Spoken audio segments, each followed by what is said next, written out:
Well, we have a topic before us this morning, and it's known by different people by different names. So, who has perhaps read some books in the past by authors like Tim and Beverly LaHaye? Or perhaps, now, depending on what country you live in, sometimes I think they call him by a nickname, Oscar, or Lay, I think is his real name, but Hallisby, Oscar Hallisby. Has anyone read, now you might be an older saint if you read Oscar Hallisby. He wrote a classic book on prayer, but he also wrote about temperaments and the Christian life. And he was, I think, Tim and Beverly LaHaye's major source when they wrote a whole series of books on temperament.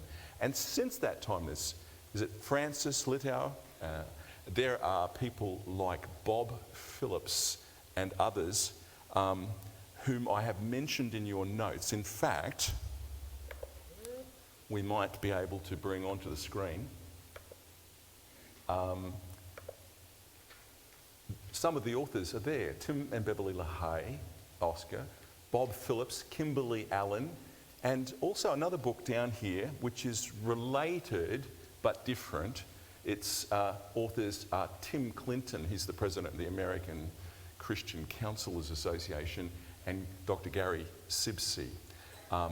These people are writing about what we call attachment theory, about which I'd like to talk another time. But it's perhaps the reason why people so often find that there are clusters of character traits that we have that often go together. And so when we talk about different kinds of personality, there's a reason why some of those things often go together. We're not going to go into that a great deal. We're going to do something more practical today.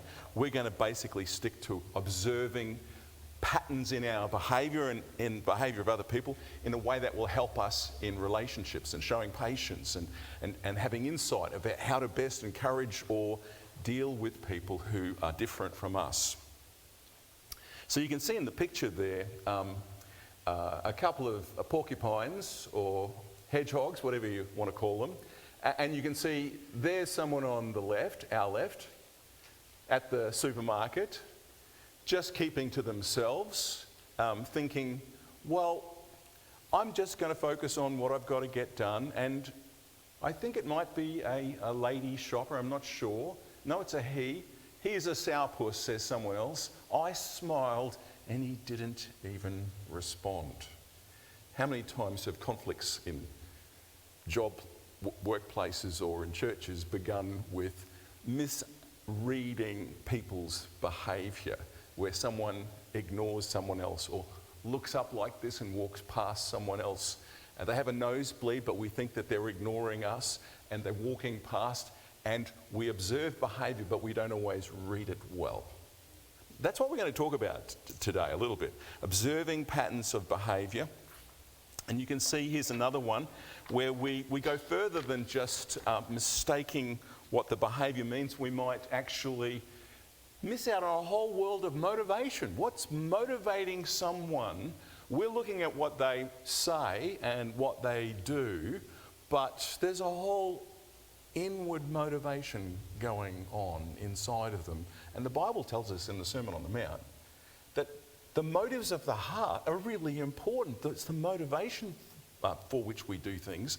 And therefore, even though we might stop short of certain actions, the motivations and the drives that control us, they're very important. So the difficulty that we have is being careful with distinguishing what we can see and what we can hear from what's actually going on. We do this in terms of how people relate to one another. Here's perhaps us on a bad day, looking at two people. I think the hedgehog on the right with a little ribbon, that's not a bow tie gentleman, that's a lady. And she's talking a lot to some male companion, and this observer, in this case us, says, well, that person sure talks a lot. I've had that said about me a few times, it's probably true. But why is this lady talking a lot? the judge and jury over here on the left is saying, well, because she's trying to impress him. That's not always the reason why people talk a lot, though, is it? I was talking to Pastor Jim a couple of months ago saying, you know, the more nervous I am, the quicker I talk. I've sometimes sat with people, after a few months of listening to them, and I said, do you know that the velocity of your words is directly proportional to how nervous you are? And we go through some of the things that have been happening in their work, and they sometimes become conscious and slow down, and they start relaxing, and they start saying more meaningful things when they become aware of their behaviour. But we don't always see the motives, do we? And we're going to look at the behaviours mainly today, but there's a lot more going on than what meets our eyes and ears. This little pie chart, now you've got a slightly different one from the one I've got, I think, in the booklet. The booklet is a little bit different from that. It's a bit clearer. But you see, it's suggesting that the actual words that get said to us in a conversation, this is conversations, the actual words carry about 7% of the meaning. So I'm standing here saying, well, I'm talking to you. You may take in about 7% of what I'm saying in terms of the actual words spoken. But a lot is communicated by the tone of voice. What on your chart says inflection, how things are said. You could add emphasis. So if I gave you a piece of paper where we wrote, now, who's the treasurer of the church? I better pick something. We'll pick the state treasurer of the state government. If we were to write a letter saying, I never said you stole money. Put a full stop. We sent it to them, and then we sent it to a million other people. Now, how do you think they might take that? Now, if we'd been face to face, it might have sounded like this. I never said you stole money. I might actually be on their side. Or, I never said you stole money. I never said you stole money. I never said you stole money. I never said you stole money. All of them mean something completely different, don't they? Do you see how important the tone of voice is? Sometimes when I live in this electronic age with my electronic children, they tell me, oh, just send us a post, Dad, or send us a message. And they'll often tell me that I'm not communicating very well. And I'd rather do it face to face, or I'd rather do it at least over a telephone or some old-fashioned form of communication like that. And you just can't read the conversations nearly as well. So it's not just me as an older man struggling with this. I think this is part of human communication. Now look at the non-verbal communication. You know, pastors, we're often accused of destroying vases because we wave our hands around, and I've knocked over more than a few objects, especially whilst preaching. Facial expressions, arm and body movement, body position, posture. When we lean back and listen to someone doing like this, it doesn't look like we're paying attention, but if we lean forward and we give them eye contact, we communicate very, very different things by other than the choice of words that we use. So we're interested in observing behaviour, and in order to do so, what we're going to do is we're going to talk about a phenomena about how forward we are or how backward we are. In particular, this is something that we can quantify, we can see ourselves doing it. I walk up to the counter at McDonald's, especially when I haven't done enough shopping in the week and I find myself starving to death and I don't have anything to eat. So I go to a counter somewhere and I say, and they think I'm being polite, you know, they say, oh, thank you for your good manners. But I say things like, well, could I trouble you for possibly a Big Mac and an orange juice, and perhaps also, and I ask, you like that? The next guy after me in the queue will often say, maybe it's because I've gone too long and he's impatient, he says, give me a Big Mac and this and this and this and this, and he rolls off a whole lot of things. And it's introduced by a command. You give me this. Now, I know that he's paying, but I just don't feel comfortable doing that. Are you more of an asker or a teller? Generally speaking. Generally speaking. So you can see on this chart, whereabouts is it? That askers are less assertive, less aggressive, more introverted, less forward, whereas tellers, generally speaking, interactions with other people are more assertive.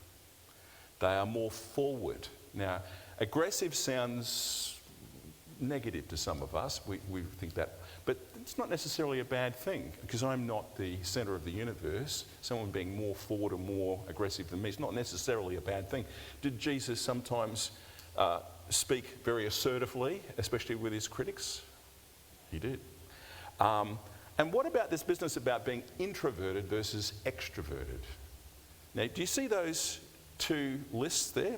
Now, what I've got for you in your little booklet there, we've set aside some time here for you to take a pencil.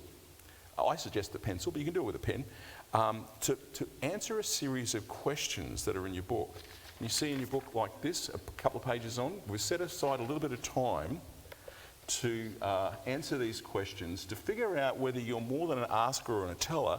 And it's not just a yes-no proposition, because people are complicated. They don't fit into nice, neat little boxes. We need perhaps lots of different ways of nuancing how assertive we are. Now, do you see the clue chart for askers and tellers? Which would you tick? If you go down that list, general behaviour style, would you say you're less assertive, more introverted, or towards the other extreme? Now, you may find it difficult. There are some particular personality types who just sit there all day and can't make up their mind. That's my personality type. Outward response. What's the priority response you tend to give when you are dealing with conflict that bothers you or scares you? Is it fight or is it flight? What's your predominant tendency? Now, I'll let you go through all of those. You can read them at your own rate.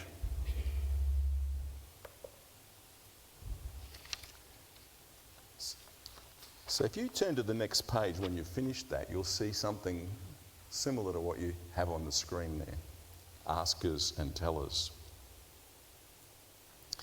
Now, some people are very clearly strong tellers. Some people are clearly very timid askers. But there are other folks who are in the balance, and perhaps part of maturity is learning how to be more assertive sometimes when you need to be, and how to be less so when that's needed to be. I know some people with very strong personalities, but they've learned how to counsel, and sometimes when you're counselling with people, the last thing you want to be doing is issuing imperatives every 10 seconds. You don't want to be telling them, and you don't want to be commanding them all the time. So there are times we learn not to use our assertiveness. There are times when we learn to be more assertive, and part of Christian maturity often is learning how to do that. But there is a natural tendency. So are you able to put yourself somewhere on that line? Consider over this far right, it would be you got a score of 20 for telling and you got a score of 0 for asking. I'd put you right over this more telling on the right. Or if you got 20 for asking and nothing for telling, then I'd put you on the far left. Can you sort of give yourself a little cross or a mark on that axis?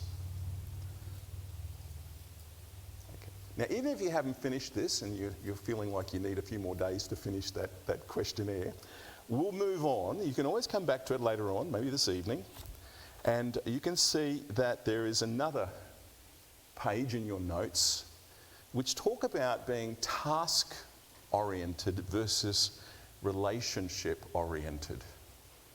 Now, this is a tricky one, because it's not just about being in love with tasks, versus being in love with people.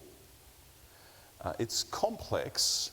It's got to do with whether we can handle a whole lot of tasks at the same time and whether we really enjoy doing that, or for some folks, whether we enjoy having interactions with lots of people. The problem is, if you say you're task-oriented, it doesn't necessarily mean you don't care about other human beings. It just means that you normally care about one or two at a time, or you have one or two close relationships and you spend a lot of your life with other responsibilities. Whereas there are some personality types where they just love interacting and they recharge their batteries by observing or interacting or leading or just joking along. They don't have to necessarily do very much, but they just love crowd rather than individual. So thinking rules more for the task-oriented person, and they love doing lots of different tasks. Their emotions are there, but they tend to focus them as opposed to just allowing emotional reactions to respond to from the situation that you find yourself in. These people deliberate a lot about their self-image, the people who are task-oriented, but the people who are relationship-oriented, they don't worry very much about their self-image. Not nearly as much. They rest in the situation. They interact and enjoy the situation. And the task-oriented individual feels really good when they're achieving a lot. And if it's about a relationship, when the relationship is deep and loyal. So we're going to have some questions to determine whether you're oriented to doing lots of tasks and enjoying that with one or two relationships that have deeply mattered to you. And those other kinds of people who are just the life of the party. They're quite extroverted, and they're quite involved with people, and they enjoy people in large quantities. Morning, noon and night would be fine for them. Some of us need a little break from time to time. So let's take some time to work on your clue chart. Can you see your clue chart? It's just 2 pages further on. And again, there are 20 questions.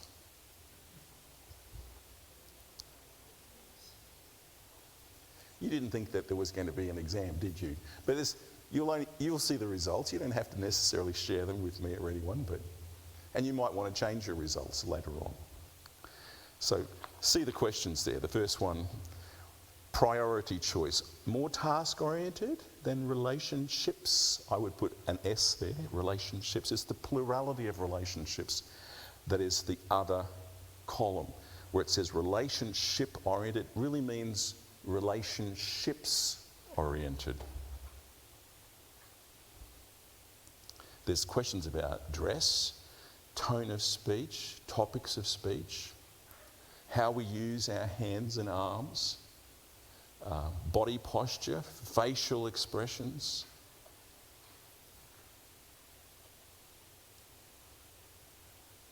What do we do when we first meet others? What do we do with our emotions?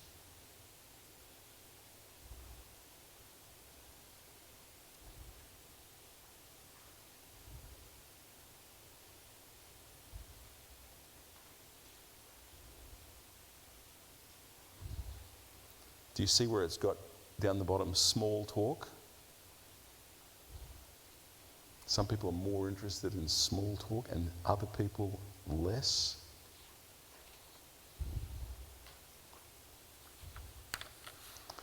Now these aren't black and white categories, these are kind of emphases. And as I say, we often learn how to do some things that we're not naturally good at. So if you look on that chart that comes afterwards, whether you're able to do this now or not, you see there's a vertical axis now. This is between tasks-oriented versus relationships-oriented. And if you find yourself with a higher score, say 20 in the task orientation, you're up the top of that axis there, more task orientation. Or if you're 20 in the other column and 0 in the task one, about relationships, if that's your emphasis, you'll be right down the bottom of that diagram where the arrow pointing down is. So somewhere on that line, you'll find that you've got an emphasis. Now, what we're going to do now is just going to talk about the significance of how these emphases often go together. So, if you look in your book on the next page, you'll find an interesting diagram. It looks like this or like that. And you can see 4 corners or 4 boxes, if you like, which describe people who have an emphasis, a double emphasis in one place or another. Okay? So if you look at the top right-hand corner of that diagram where it says driver, now depending on whether you're an Old Testament person who reads the book of Exodus frequently, and you've got connotations of Egyptian slave drivers, which is quite negative, but if you're a professional taxi driver or something like that's got a different connotation, right? So don't put a negative connotation on this. Drivers can be very wonderful people. So these are people who have more assertiveness, they're more telling behaviours, but they're very good at tasks, and they love and enjoy managing lots of tasks and projects. This personality style is what in olden days we used to call choleric. Now those little black and white notes, have you got those in your hand? You might want to pull those out. Have you got that second booklet there? That one, yes. Yeah. I don't think I've got one of those here, but if you turn to... Thank you. If you turn to the inside front cover, there's a circle. That's really the beginning of the notes, and you'll find a similar pattern to what you've got there on the screen, but it's not the same. It's different in 2 key ways. Number one, instead of having in the top left-hand corner the analytic or melancholy temperament, you find that you've got up there in the top left-hand corner the sanguine. And that corresponds to the bottom right-hand corner where it says expressive. So there are some differences between this and that. I find this kind of diagram is a little simpler, it's a little easier to follow, but there's more detail here. So I'm going to give this back to Pastor Jim. Thank you, Jim. And you'll find that in those notes, there are lengthy discussions about, for instance, Mr. Choleric, Mrs. Choleric. There's discussions of strengths, of weaknesses, and they go into more detail, and they're drawn from a number of different devotional writers, especially the LaHaye's, but not exclusively them. And so you'll find something far more descriptive than what you have on this bare bones chart. But did anyone identify themselves in that corner where they have an emphasis on enjoying doing lots of tasks and a stronger assertiveness? Did anyone categorise themselves in that corner? Jerry, okay. Charlie, Linda, Des perhaps. Okay. What about in the next corner? Some of you still thinking about where you are on the chart? The people who have the most difficulty putting themselves on the chart somewhere are the people who really want to get it exactly right. The analytical personality is the person who has more asking behaviours, and they're quite task-oriented. It's not that relationships don't matter to them, it's just that they're not necessarily the specialist in managing crowds, they're not the specialist in telling jokes, they often need to get away by themselves to rest from being so much in the public eye. So I know a little bit about that because that's my natural emphasis. So that is called in the other booklet the melancholy temperament. which sounds a little negative, and it is. It's about one of the weaknesses of that temperament style. And if you are in the bottom left-hand corner, my beloved wife was naturally in this corner of the world, more asking behaviours, deeply enjoys people. A lot of these people are school teachers. They love interacting with people. They don't necessarily express themselves a lot. They learn how to do that, but they're amiable. They are so easy to get along with. I don't know what Pastor Jim is, but he's very easy to get along with. And there are people in this church that have learned the spiritual disciplines of getting along. So it makes it a little bit difficult to see when you're this kind of personality. But this kind of personality is just naturally enjoys people and naturally gets along with others without being excessively expressive and emotional. To get that, you go to the corner called expressive. Did anyone identify themselves? Now, I think 90% of the population of most Pentecostal churches are made up with expressives or sanguine personalities. They're just naturally extroverted and they deeply enjoy people. They're very gifted at getting along.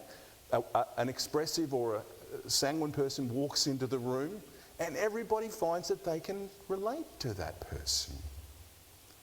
And they deeply connect. In fact, a sanguine person can go to a party and walk into one room where there's 3 people weeping. And you know what the sanguine person's going to be doing within about 10 seconds, don't you? They're going to be weeping too. They'll be able to weep with those who are weeping. Do you remember the opening verses of 2 Corinthians chapter 1? They can do that so easily. But then they can go to another room 10 minutes later and there's someone laughing at a ridiculously funny joke and they're falling on the floor laughing their head off. Now, if someone from the first room were to walk into the second room and discover the sanguine or expressive person laughing when they were just crying with them a few minutes earlier, they'd say, well, what's going on here? You know, they'd be quite puzzled at how quickly the moods and emotions of an expressive person can change. That's a strength, and sometimes it can be a weakness. It can come with certain costs. So let me ask you this question. We've been talking about this at a fairly simple level.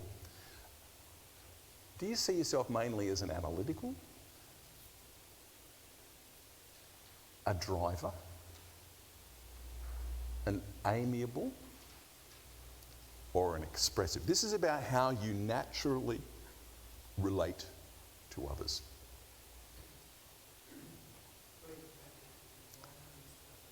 Phlegmatic. That is the way it's spelt in American English. Yeah. Copied directly out of their book. Elvin's an analytic. Yeah, I thought it was spelt a little unusually, but yes. So here's some examples from biblical literature. Now, one excellent book, if you're interested in what does the Bible have to say to people with various strengths and weaknesses, is a book written by Tim LaHaye and perhaps Beverly as well, called Transformed Temperaments. And in it, he lists a number of Bible characters who have certain natural tendencies, and you'll learn from looking at the biography of that person, and you'll learn what the Lord did with those people. Because these categories, they're not a death sentence, they're not hard and fast categories. In fact, they're very broad categories, and it does not mean you're incapable of change. It does mean that certain things tend to go together in human behaviour. There are reasons for that.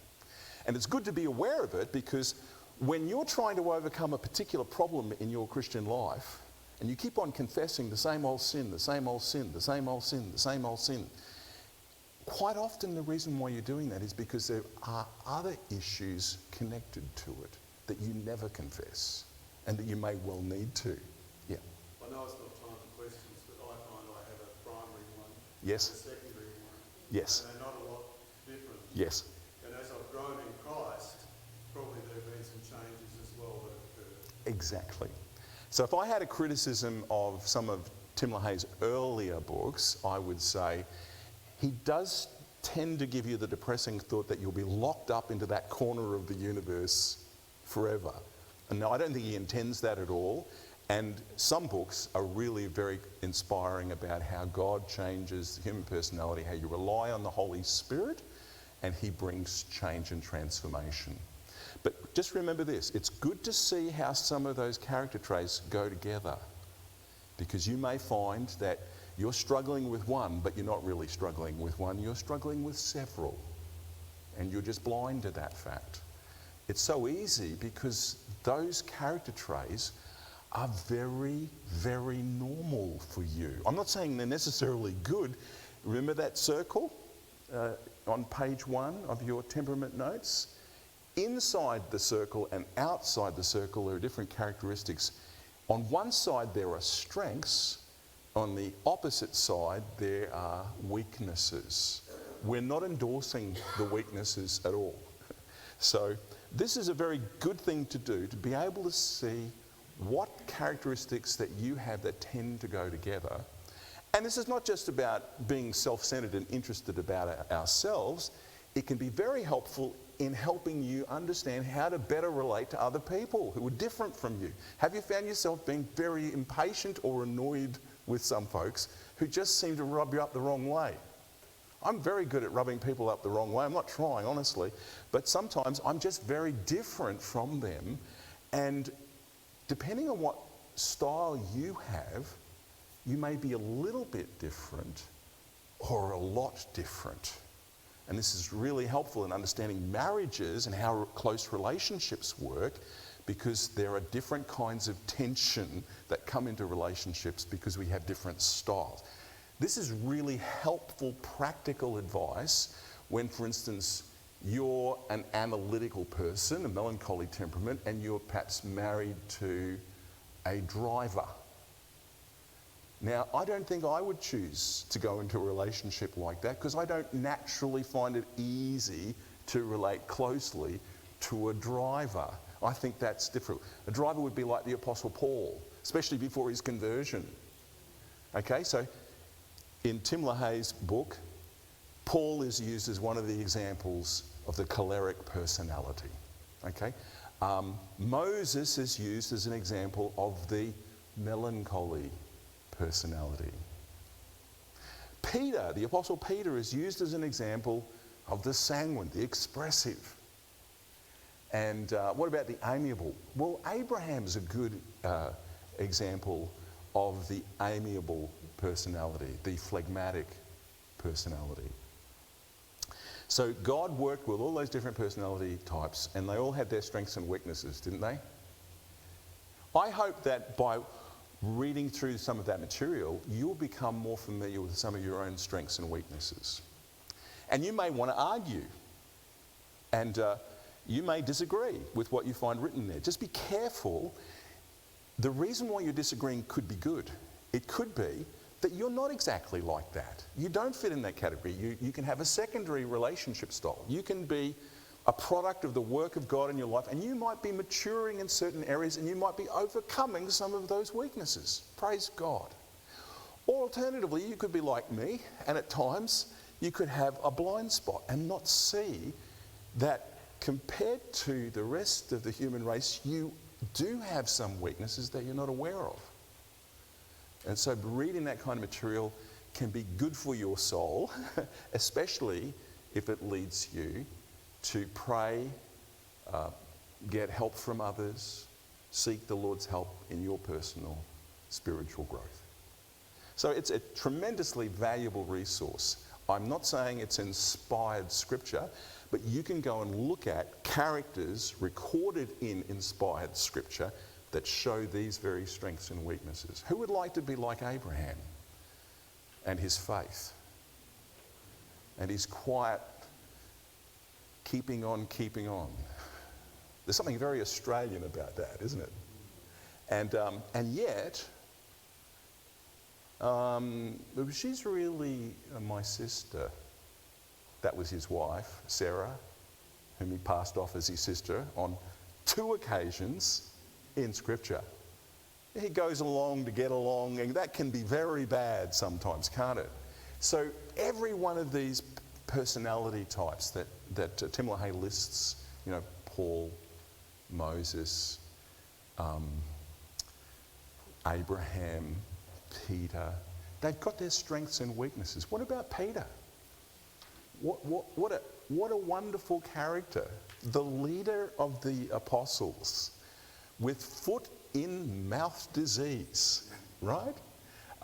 And yet, when the Lord has been working with him, he develops the stability and he fulfills the prophetic pronouncement. You are Peter, you are the rock. Don't you love the way that God works with us, even though we're different and we're a work in progress? Well, look, we're almost at that point in time where we've run out of time. You see on the next chart something that I can't put on the screen because there's too much detail. It says general overview of the 4 social styles. It has like an area of study that we might think about. How do we react to things? Analyticals tend to react slowly and frustrate the daylights out of other people because they want to think more about it before they give an answer. Drivers tend to respond swiftly and decisively. You really wouldn't want a battlefield commander to be thinking too long about decisions. You might be very grateful for having someone very swift and decisive. Sometimes no decision is a bad decision. Amiables, they're not in a flap, they're not hurried. They'll make their decision exactly when they're ready. And what about expressives? They tend to respond quite rapidly, sometimes too rapidly.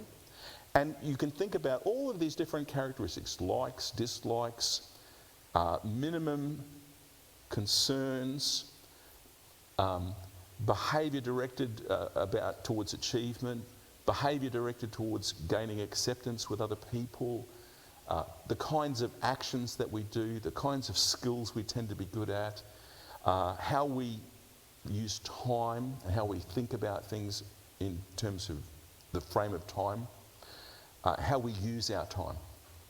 So you can see from another point of view, you can see on the next page how the strengths and weaknesses are listed. Now this is something similar to the circle for the temperaments that Tim LaHaye describes. So you can see strengths and weaknesses, positives and negatives in each box. Now the last chart is very interesting. For some of you who like to think more thoroughly about things, this shows you how this way of looking at human behaviour is part of a whole history of the way that people who've been keen observers of human nature, how they have sort of seen behaviours clumped together in certain characteristics. So there's people who've written about temperaments, and as I say, that goes all the way back to the ancient world, and they had some quite mistaken ideas about why people had a particular temperament. I'm not encouraging you to believe any of that kind of thing, so don't go reading Hippocrates and thinking that I agree with Hippocrates or that Tim LaHaye does. They thought in their day that the reason why people had certain personality styles was because there was some kind of substance inside of them.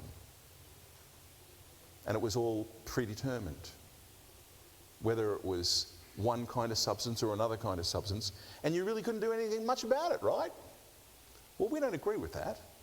And although there is some truth that we have genetic predispositions, perhaps to certain forms of relating and living, I don't think genetics or substances are the main explanation at all.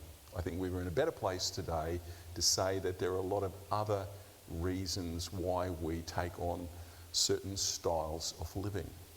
So if you think about the temperament theory, you can see underneath of it a whole host of other thinkers, some Christians, some non-Christians, a lot of counsellors.